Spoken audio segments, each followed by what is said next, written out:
Good morning students. आज के हमारे वीडियो में हमने कल जिस पोएम के बारे में पढ़ा था द सॉलिटरी रीपर, आज हम उसको एक्सप्लेन करने वाले हैं और इसमें जिन भी लिटरेरी डिवाइसेस का यूज़ किया गया है, जिन थीम्स का यूज़ किया गया है, उनके बारे में बात करने वाले हैं। तो सबसे पहले तो हम पोएम को एक्सप्लेन करते हैं। So behold her single in the field, yon solitary highland lass, reaping and singing by herself. Behold का मतलब है यहाँ पर सी, देखना, ठीक है। तो behold her, see her, single in the field, yon solitary highland lass. So see here a solitary highland lass, ठीक है। Highland lass, lass means here girl. So see her a highland lass, there is a solitary highland lass single in the field, who is alone in the field. So see her, see a solitary highland lass who is single in the field, reaping and singing by herself. And what is highland lass is doing? She is reaping and singing by herself. So a solitary highland lass who is single in the field, she is reaping and singing by herself, ठीक है। एक highland less है, सॉलिटेरी है, वो alone है, single इन दी field, अकेली है, जो क्या कर रही है? Reaping and singing bye herself, जो फसल काट रही है और गा रही है। स्टॉप हियर और gently pass, alone she cuts and binds the grain. Stop here और जेंटली पास, वो पासर बाई जो है, राहगीर जो है, वो उनसे कह रहे हैं, एक तरह से उनको एड्रेस करके कह रहे हैं कि या तो यहाँ पर रुको, ठीक है, या फिर यहाँ से जेंटली पास, चुपचाप निकल जाओ, so that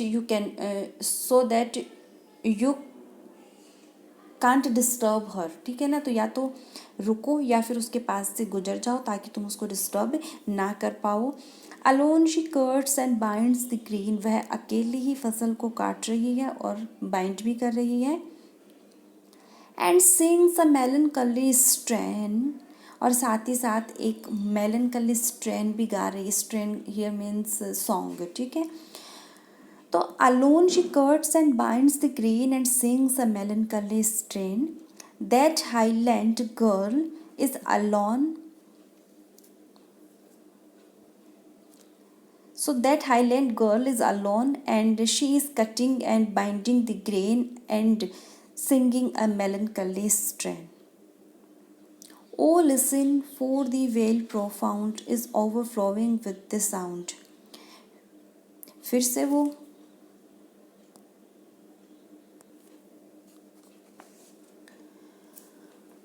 So, oh listen, for the valley profound is overflowing with the sound. वो फिर से जो पासर बाई हैं उनसे उनको एड्रेस करते हुए कह रहे हैं कि ओ लिसन, अरे सुनो, for the vale profound, vale here means valley, ठीक है, घाटी जिसको हम कहते हैं। तो O listen for the valley profound, तो वैली जो है वहाँ पर एक deep valley, it is profound and is overflowing with this sound. तो ये जो डीप वैली है ये ओवरफ्लो हो रही है। Overflow with what? Overflow with the sound of that girls singing, ठीक है। तो वो लड़की जो गाना गा रही है उसके गाने से वहाँ पर जो वैली है, ठीक है, वो ओवरफ्लो हो रही है। अपन कह सकते हैं कि वहाँ पर उसका जो गाना है वो इको कर रहा है, गूंज रहा है, ठीक है। So behold her single in the field, yon solitary, here yon means at some distance, ठीक है, कुछ दूरी पर, and lass means girl. So behold her single in the field, yon solitary highland lass, reaping and singing by herself, stop here और gently pass, alone she cuts and binds the grain and sings a melancholy strain, all listen for the valley profound is overflowing with the sound. So it's the first stanza. No nightingale did ever chaunt more welcome notes to weary bands of travellers in some shady haunts among Arabian sands. No nightingale did ever chant. तो यहाँ पर writer जो है Wordsworth जो है वो उस लड़की का जो गाना है उसको नाइटिंगेल से कंपेयर कर रहे हैं एक तरह से, और इवन वो नाइटिंगेल से भी ज़्यादा सुंदर बताते हैं उस लड़की के उस गाने को, और वो कहते हैं कि कभी किसी नाइटिंगेल ने भी इतना सुंदर नहीं गाया होगा जितना सुंदर ये लड़की गा रही है। और नाइटिंगेल किसके लिए गाती है? No nightingale did ever chant for more welcome notes, ठीक है। वो नाइटिंगेल जो वेलकम नोट्स गाती है, वेलकम सॉन्ग्स गाती है, किसके लिए? To weary bands of travellers in some shady haunt among Arabian sands. Sands का मतलब है यहाँ पर डेजर्ट से लिया गया है, मरुस्थल से लिया गया है। तो अरेबियन सैंड्स जो है, अरेबियन डेजर्ट जो है, वहाँ पर शेडी हॉन्ट, हॉन्ट का मतलब है यहाँ पर प्लेस, जगह। तो अरेबियन सैंड्स में जो शेडी हॉन्ट है, जो छायादार जगह है, जहाँ पर थके हुए, बैंड का मतलब है यहाँ पर ग्रुप, जहाँ पर थके हुए ट्रैवलर्स का ग्रुप रेस्ट करता है, आराम करता है, और उनके वेलकम के लिए, उनके स्वागत के लिए नाइटिंगेल जो है वो क्या करती है? गाना गाती है। तो उस नाइटिंगेल का जो इन थके हुए ट्रैवलर्स के लिए वेलकम नोट्स गाती है, कहाँ पर? अरेबियन डेजर्ट्स में, अरेबियन सैंड्स में। उस नाइटिंगेल का गाना भी इतना सुंदर नहीं है जितना सुंदर गाना ये हाईलैंड लड़की, ये हाईलैंड गर्ल गा रही है। तो यहाँ पर एक तरह से वर्ड्सवर्थ ने हाइपरबली का यूज़ किया है, ठीक है। हाइपरबली का यूज़ किया है मीन्स वो बहुत ज़्यादा एक्सरीट करके बता रहे हैं, ठीक है ना, बढ़ा चढ़ा कर बता रहे हैं। और वो जो लड़की है उसके गाने को वो नाइटिंगेल से कंपेयर कर रहे हैं एक तरह से। तो यहाँ पर हाइपरबली का यूज़ किया गया है। No nightingale did ever chant more welcome notes to weary bands of travellers in some shady haunt among Arabian sands. A voice so thrilling never was heard in springtime from the cuckoo bird, breaking the silence of the seas among the furthest Hebrides। फिर से वो compare कर रहे हैं उस लड़की के गाने को, और अब इस बार वो किससे कंपेयर कर रहे हैं? He is comparing with the Kuku birds song. A voice so thrilling never was heard, इतनी थ्रिलिंग वॉइस आज तक कभी नहीं सुनी गई इन spring time from the cuckoo bird. Spring time में भी कुकू बर्ड की इतनी थ्रिलिंग कर देने वाली वॉइस नहीं सुनी गई। Breaking the silence of the seas among the farthest Hebrides, Hebrides is an island. तो जो दूर हेब्रिडिस है, जो आइलैंड है, वहाँ पर कुकू बर्ड का स्प्रिंग टाइम में गाना, ठीक है ना, जो कि क्या करता है? Breaking the silence of the seas, जो कि सीज के साइलेंस को भी ब्रेक कर देता है। किसका गाना? कुकू बर्ड का। लेकिन वो कुकू बर्ड का गाना भी इतना ज़्यादा थ्रिलिंग नहीं है जितना ज़्यादा थ्रिल कर देने वाला गाना इस हाईलैंड लेस का है। तो यहाँ पर फिर से पोइट जो है वो उस लड़की के गाने को कुकू बर्ड के गाने से कंपेयर कर रहे हैं। उस कुकू बर्ड का गाना जो इतना ज़्यादा थ्रिल कर देने वाला होता है, ठीक है ना, कि जो समुद्र के साइलेंस को भी तोड़ देता है, ठीक है, लेकिन फिर भी इस लड़की का गाना उस कुकू बर्ड के गाने से भी ज़्यादा थ्रिल कर देने वाला है। तो फिर से यहाँ पर राइटर ने हाइपरबली का यूज़ किया है, ठीक है ना। यहाँ पर फिर से वो एक्सरेट कर रहे हैं चीज़ों को कि उस कुकू बर्ड का गाना भी इतना थ्रिल कर देने वाला नहीं है जितना थ्रिल कर देने वाला गाना इस लड़की का है। So a voice so thrilling never was heard in spring time from the cuckoo bird, breaking the silence of the seas among the farthest Hebrides. अगला स्टेंजा है, Will no one tell me what she sings? Perhaps the plaintive numbers flow for old unhappy far off things and battles long ago। अब writer जो है वो यहाँ पर rhetorical question पूछ रहे हैं। Will no one tell me what she sings? कि क्या कोई मुझे बता पाएगा कि ये लड़की क्या गा रही है? अब ये क्वेश्चन रेटोरिकल इसलिए है क्योंकि rhetorical question is a question that does not expect an answer from the readers and from anyone else. So rhetorical question वो क्वेश्चन होते हैं जिनका राइटर कोई आंसर एक्सपेक्ट नहीं करता, ठीक है ना। वो सिर्फ रेटोरिकल क्वेश्चन होता है, वो सिर्फ पोएम की ब्यूटी बढ़ाने के लिए यूज़ किया जाता है। So will no one tell me what she sings, तो क्या कभी कोई मुझे बता पाएगा कि वो जो लड़की है वो किस बारे में गा रही है? अब पोइट जो है वो इमेजिन कर रहे हैं, स्पेकुलेट कर रहे हैं। Perhaps the plaintiff numbers flow, ये प्लेंटिव का मतलब अपन यहाँ पर कह सकते हैं मॉर्नफुल, ठीक है ना। तो जो मेलनकलिक जो नंबर्स फ्लो हो रहे हैं, जो स्ट्रेन फ्लो हो रहे हैं, जो सॉन्ग वो गा रही है, ये हो सकता है किसके लिए? For old unhappy far of things.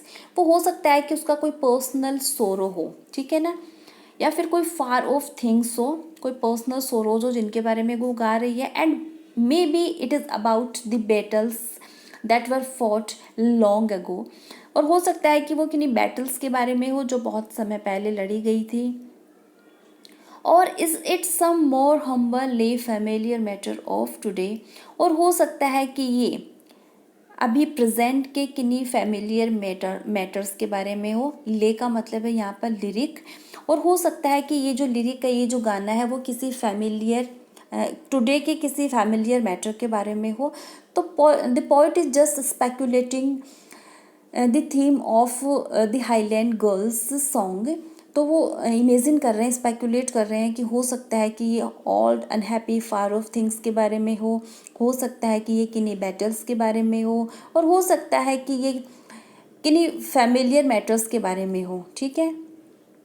Next है सम नेचुरल सोरो लॉस और pain that has been and may be again. तो हो सकता है कि वो कुछ नेचुरल सोरो हो सकता है कि वो किसी लॉस के बारे में हो जो कि उस लड़की ने कोई कुछ खोया हो उसके बारे में हो, और पेन, या फिर हो सकता है कि उसका कोई पर्सनल ग्रीफ हो, कोई पर्सनल पेन हो, that has been and may be again. और राइटर फिर से यहाँ पर रेटोरिकल क्वेश्चन पूछ रहे हैं कि क्या उस लड़की के गाने से उसका जो सोरो है, उसका जो लॉस है, उसका जो पेन है, वो क्या ख़त्म हो जाएगा?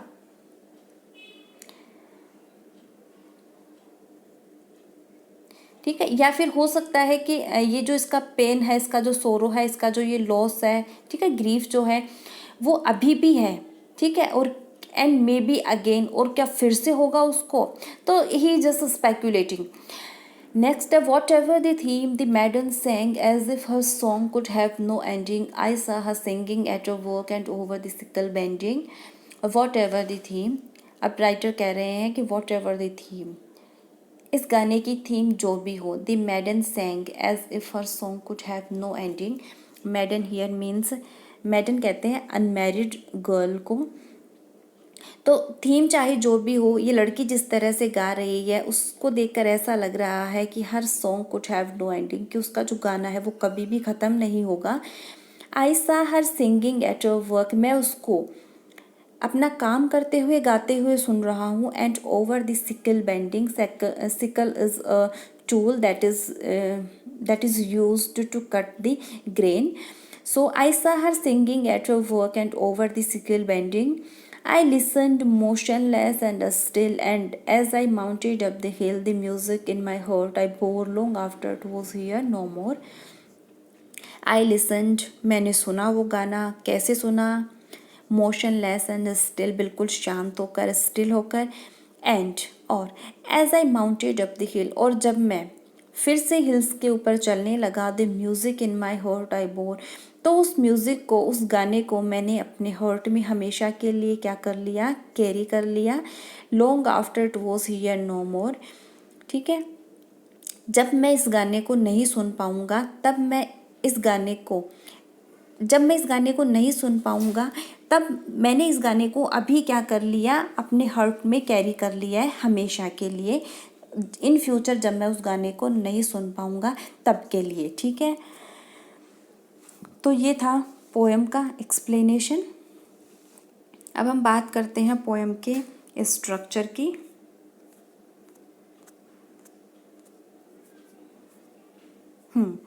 So the poet uses 4 stanzas of 8 lines that are divided into a quatrain and 2 couplets.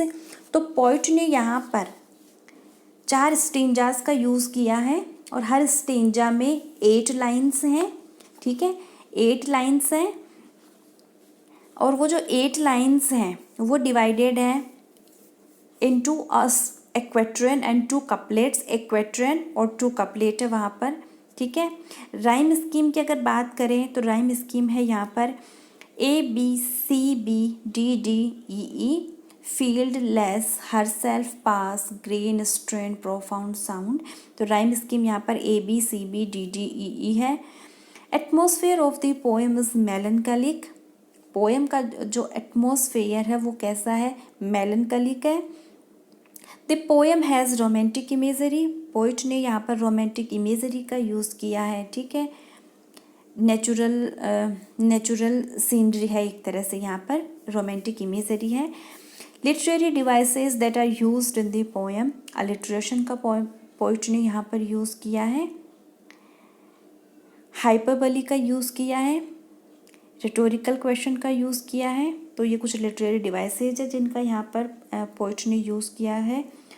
और पोएम जो है वो आइएम्बिक टेट्रामीटर में लिखी गई है, ठीक है। The poem is written in iambic tetrameter, ठीक है।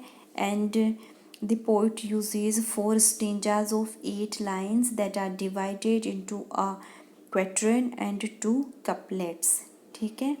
So this is all about the poem the solitary reaper. Next video में हम पढ़ेंगे वर्ड्सवर्थ की next poem the world is too much with us.